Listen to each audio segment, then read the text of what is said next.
जय जगन्नाथ एवरीवन समस्त को स्वागत करुच्ची मोर यूट्यूब चैनल समीर एजुकेशनल को।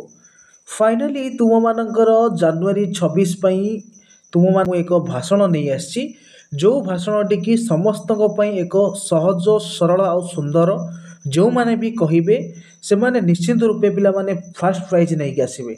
ओके तो आउ मात्र कईटा दिन रहा तुम साधारणतंत्र दिवस सेलिब्रेशन ता पूर्वर यही भाषण टी समस्ते प्रिपेयर कर जो द्वारा कि तुम मैंने भल भाव आउ बहुत सरल भाव कहीपर एवं प्रथम प्राइज रो तुम मैंने अधिकारी हो पार। तो चलतु आम भाषण टी स्टार्ट करवा कौन रही केमी कह तुमको फुल डिटेल्स कहि भल भाव भिडियो टी देखु। ओके तो कौन कहे प्रथमे कहे वरेण्य सभापति महोदय पूज्य गुरुजी और गुरुमा वृंद विज्ञ विचार मंडली एवं एठारे उपस्थित मोर छोट बड़ भाई भौणी और मोर सहपाठीगण आज ही पवित्र साधारणतंत्र दिवस रे मते किछि कहिबार सुजोग मिलिथिबारु मु निजको धन्य मने करूअछि। बहु वर्ष विदेशी शासनाधीन रही 1947 मसीहा अगस्ट 15 तारिख रे आम देश स्वाधीन हैला। आम देशर एक शासन खसड़ा तैयारी हैला। 1950 जनवरी 26 तारिख रे आम देशर संविधान कार्यकारी हैला। ए दिनटी को भारत वर्ष रे साधारणतंत्र दिवस रूपे पालन करा जाए। यह हेउछि भारतीयंकर गर्व और गौरव। ए दिन रे स्कूल कॉलेज और सरकारी अनुष्ठान मानकरे पताका उत्तोलन करा जाए, जातीय संगीत गान करा जाए।